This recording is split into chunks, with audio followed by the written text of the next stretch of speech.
So these are books that didn't quite make the cut, but they're still pretty good.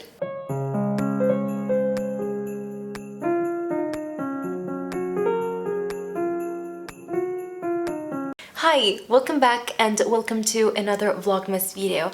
I'm Fran, this is Fran Nook in the Pages, and while yesterday I talked about the book that I read in 2021 that really disappointed me for one reason or the other, in this video there's going to be a little bit more optimism because these are books that I loved that I wasn't perhaps quite expecting to love that much but ended up really surprising me. But at the same time, this is like a second class kind of tier because I really loved them. I really enjoyed reading these books. They really surprised me, but they're not the best of the bunch. They're not the best books of the year because that's gonna be a separate video, totally separate thing. They're not the best, but I still really enjoyed them and I would recommend them, and I thought that they deserved a chance to shine in a video such as this one. Before we begin, a quick reminder as always to subscribe to my channel if you haven't, to like and share this video, to click on the bell icon if you want to get notified whenever I upload a new video. You can follow me on social media, befriend me on Goodreads, and I have a Ko-fi account, which is a digital tipping service. You will find all this information in the description down below. And now let's see the books that surprised me in 2021. As always, I think I'm gonna go in chronological order because otherwise I wouldn't really know what to talk about first. So the first one that I want to mention in this video is Greenlights by Matthew McConaughey. I am not a movie buff. I love watching movies. It is something that I spend a lot of time doing, but I don't really care about who's directing. I don't pay attention to the cinematography and the actors and the actors' lives and all of that. I do like Matthew McConaughey. I've watched a lot of movies with him in it. I don't want to say all of them, but most of them. The last one was the one with the gentleman in the title. The Gentleman, that's what it was. Anyways, the real reason behind me wanting to read this book is that there was gonna be an audiobook and he was gonna be, of course, the one narrating it, because with a voice like that, he has to narrate his own book, obviously. And I ended up loving it. This is what it is. It's his memoir. It's the story of his life, the conflicting, at times hard, but very strong ties and relationship that he had with his family members, and most of all, his career, how it started, how he became an actor, and how his acting career evolved throughout time, because of course it wasn't the same throughout the years. And I learned a lot of stuff that I would have never guessed about his upbringing, about his personal relationships, about how at a certain point in his life he became tired of acting because he was being cast for the same role over and over again, so he couldn't really get out of that routine that he wasn't finding fulfilling anymore. Hi, editing friend from the future. I just realized while editing that I forgot to mention something that I think is very important and crucial to this book, which is the fact that Matthew McConaughey talks about his life experiences using the image of Greenlights, which is what gives the title to the book. He talks about these hard, challenging situations in which he found himself in and how he was able to use his skills, and sometimes even, you know, by chance, he was able to turn them from adversities into opportunities. And there's your green light. As to say, things don't just come at you. Sometimes you have to be able to change somehow your circumstances. And also throughout the book, there are these bumper stickers, which are like wine-liners or piece of advice that he gives us, you know, the readers. And they were so funny, but also so real, so precious, and I love them so much. And I think it's because of these two main things that anyone, any reader who loves reading memoirs would really, really love this book, even if you're not familiar with his body of work, even if you're not familiar with him as an actor, you would still get to read and enjoy this book because of how it was conceived, how it was written, and what it is at the end. And I really loved it and I would really recommend it. I will let you go back to the video now. Another book that really surprised me was Modern Love, edited or curated by Daniel Jones. Daniel Jones. Daniel. This is a collection of essays and personal stories that were published in the Modern Love column in the New York Times. It surprised me because I'm not a reader of short stories, or at least so far I haven't read many short story collections, even when it comes to these essays that are more on the non-fiction real type of short story, if that makes sense. And perhaps that's why I loved them so much. But anyways, I really loved this collection. I loved most, if not all, of the stories. I would have enjoyed it even more if there had been more diversity. The diversity aspect was a bit lacking, but the stories themselves were very different from each other. They talked about different kinds of love. There was some LGBT representation as well as other kinds of diversity. It wasn't completely lacking, don't get me wrong, but I think that there could have been more diverse short stories because they were many. I think they were like 50 or something like that. They were very touching and impactful on an emotional level. I loved that they talked about different kinds of love, and there's a TV show adaptation as well. I think it's on Amazon Prime. There are 2 seasons now, and there are some famous actors in the cast, such as Anne Hathaway. I loved the episode with Anne Hathaway. Oh my gosh, she was absolutely incredible. That woman, she can act. I still have to watch the second season, and I really want to because I loved the first one, but I'm getting sidetracked. I also loved all the narrators. There are multiple narrators, of course, this being a collection of short stories. I loved all the voices, and I would definitely recommend this one. The short stories themselves are not that long, so you can just dip in and out. You can listen to one, and then the following week you can listen to another. You don't have to listen to all of them one after the other like I did, but you can like sprinkle them throughout time, and I think that you would appreciate them even more if you did that. Next is Skyward by Brandon Sanderson, and here some of you who know me might be surprised because I always say that I love Brandon Sanderson. So how come that this book surprised me? It surprised me because this is a YA sci-fi, and I don't have the best of relationships with sci-fi because I don't know, I just feel very dumb when I read sci-fi. I don't understand the world building. I get confused with all the tech and spaceships and robots and just all those, I don't know, clockwork things. I don't even know what I'm talking about right now. Aliens, all that stuff, different planets, space. I'm not really interested in that kind of setting or world building, but this being written by Brandon Sanderson, I was curious also because the idea behind it is a sci-fi version of How to Train Your Dragon, and that is a movie that I absolutely love. It wasn't that bad. That's maybe what makes me think that this is a sci-fi book for sci-fi beginners, I guess, because it wasn't that hard to understand and to get acquainted with the world and how it works. Some things still went over my head, and I didn't pay that much attention when there were all the like spaceship fights. I would just like half pay attention while listening to them because I knew that I wouldn't really get all the dynamics and movements and things.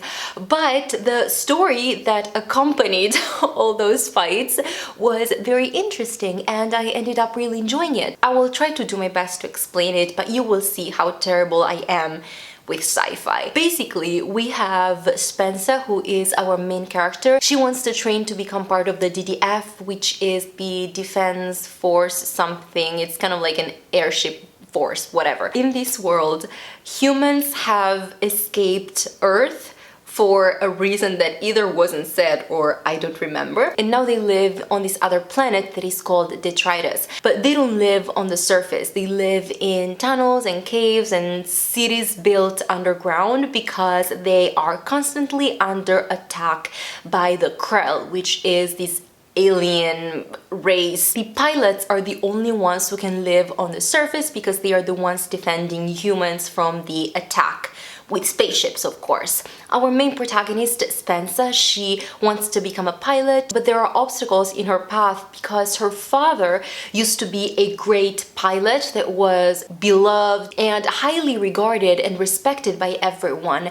But during the last big battle with the Krell, he apparently fled, and so he was killed by his comrades because he was fleeing instead of fighting with the aliens. And the story kind of goes from there. And then towards the middle of the book, there's the How to Train Your Dragon AI twist that I kind of like how it was done. It took a while to get there. I remember that I first picked up this book back when it came out. I think it was 3 years ago maybe now, and I was reading it. I was kind of enjoying it, but I wasn't really loving it. And I think I reached the middle right when the How to Train Your Dragon twist was happening, and I put it down and I didn't pick it back up. And then this year I found that the audiobook was narrated by Susie Jackson, and I really love her. And so I picked it back up, and Susie Jackson was maybe one of the reasons why I was able to get through this book, but in a good way. As I've said, the spaceship fights, they still give me a very hard time, and I get distracted a little bit while listening to them, so I try to pay attention to the major shifts and things happening, but I don't follow like word by word what's happening in the fights. But anyways, I don't think that's really what matters if you don't really care about that stuff, but you care more about the overall plotline. The second book I had a harder time with because that's when we really dived into the sci-fi things like alien races and more spaceship fights, and that's where I struggle. But I'm still interested in the story. I still want to know what's happening. I'm getting attached to some characters. Now I want to know, you know, where they'll end up. If you get attached to characters too much though, just don't, because so many people die in this book. So don't bother getting attached to characters, as it always happened with Brandon Sanderson. There's still a death that I will never forgive him for. 2021 was perhaps the year of my initiation, I want to say, to sci-fi, because the next surprise for me was another sci-fi book. Actually, it was a sci-fi novella. It was A Sum for the Wild Built by Becky Chambers. This is the first novella in the Monk and Robot series. This is about Sibyl Dex, who is a monk, and they've been a monk for years, but now they're finding themselves at a crossroads part of their life because they don't feel fulfilled anymore. So they decide to become a tea monk. A tea monk is someone who has a rotation through different cities. They travel and they offer people tea and they let them talk. They listen to their problems and they try to help them in whatever way they can. And so Sibyl Dex becomes that, but again, after some time of doing the same thing over and over again, repeating the same routine, they keep wondering about the crickets, the sound of crickets, what's out there in the wilderness. They set themselves on a path towards a mountain where humans haven't gone in a long time. And on the way, they meet a robot. Robots in this world are independent. Centuries ago, they were used by humans to perform certain tasks, but then they reached a point where they asked to be independent and they left the cities and went to live somewhere. And the humans didn't know where they were, didn't know what happened to them. They hadn't seen any of them in a very long time until Sibyl Dex meets this robot, Moskap. And Moskap was on their way to the humans to find out what people need, to find an answer to this question. So they're both looking for different answers and they both embark on this journey. What can I say? I just found this novella to be so cozy and sweet and kind. Nothing much really happens. It's mostly the conversations happening between Sibyl Dex and Moskap. There were so many conversations and reflections about being human and the relationship between humans and the world, humans and nature. It was so diverse in a way that you don't really notice that it's diverse because it's just there. I've heard that that's something that is common in Becky Chambers' books. It was so refreshing and nice, and it made me nostalgic towards something that has perhaps never existed, that has never happened. I really, really loved it, and I am so looking forward to the second novella that it's coming out next year. I thought that this was going to be a series of companion novels, but it's actually still gonna feature Sibyl Dax and Moscow, and I'm so excited about that because I love them so much. And yeah, I'm really excited and I cannot wait. Also, I don't remember it that well right now, but the world building that Becky Chambers was able to illustrate and build in a short novella was astonishing. It was incredible and so detailed, and me not remembering it is totally my fault. But yes, it was incredible and so well done. Another novella in this video is Killjoy by Holly Jackson. This is a novella that takes place before the events of A Good Girl's Guide to Murder, which is Holly Jackson's YA mystery trilogy, and I absolutely loved that series. It blew my mind. I still have to read the third book, but you will hear me talk about the first two books in a future video, so stay tuned for that. But I feel like this novella deserves to be mentioned. This novella deserves to be read, even if you're someone who doesn't typically read novellas that accompany longer series, because the main story is in the actual books of the series. This novella brings so much to the story. It gives us insight to why Pippa Fitzmoby decided to work on that particular school project in the first book. But most importantly, it was so well built and so well written that it just blew my mind away. In this novella, Pippa Fitzmoby is invited to a murder mystery party by her friend Connor. It's a 1920s murder mystery party, and all the guests have to be a different character in this story. A murder takes place during the dinner. Of course, it's a fake murder. Connor's brother is the victim as well as the host of the night, and the guests, playing the part of characters, have to gather clues, have to investigate and figure out who is behind the murder. And the whole mystery was so well built for a short novella. It was incredible. We get to know the characters' lives. We get to know about this old man who was super rich. And there's also the whole matter of the inheritance and who is going to go to and why. Was there a foul play and all of that? And I just loved it so much. You gotta understand, it is my dream to participate to a murder mystery situation. Like, it is my dream to go away for a weekend to the hotel where a murder happens and all the guests are, you know, different characters and have to investigate and gather clues and all of that. That's like my dream. I know that people do it. I know that it's something that is organized and can be attended. Anyways, this novella was brilliant. It deserves recognition. It was fantastic. I loved it. Definitely recommend. The last two books I've already talked about here on my channel, so I'll be very quick. The first one is The Vanderbeekers of 141st Street by Karina and Glaser. I've talked about this in so many videos. You will find them linked. I will just say that this is the first book in a middle grade series where there's a family with 5 kids who lives in a brownstone, and this family is being evicted. The kids don't want to leave the house, and so they try to do things to convince the landlord to renew the lease. I have a review on my channel.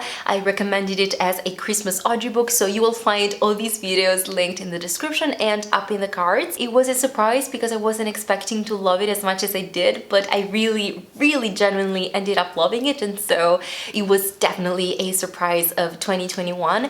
And the last book is With My Cat in My Eyeballs by Caitlin Doughty, and this is a non-fiction book. It is a collection of questions that kids have asked Caitlin Doughty. She is a mortician. She works at a funeral home, and I've talked about this in my November wrap-up, so again, I will leave it linked up in the cards and in the description down below.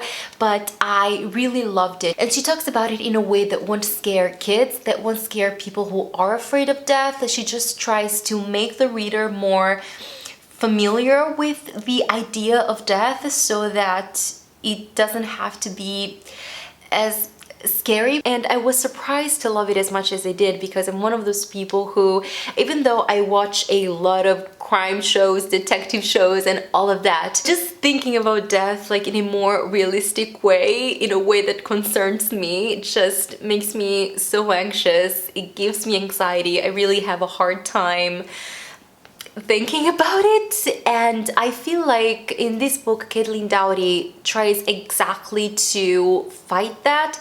She tries to make the reader more accustomed, more familiar with death. I mean, I did love this book, and I really found it so interesting and so funny at times as well, because she has this very humorous tone throughout the book.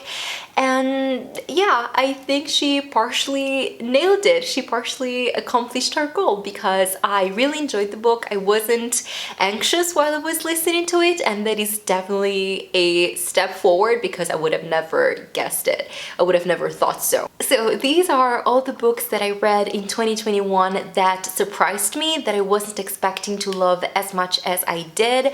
Let me know in the comments down below if you have read any of these books, and what books surprised you in 2021. What books you think you weren't going to enjoy as much, but they ended up surprising you in the most pleasant way. Thank you again for watching. I will see you again tomorrow with another vlogmas video, but until then, have a good one, take care, and keep reading. Warm hugs. Bye.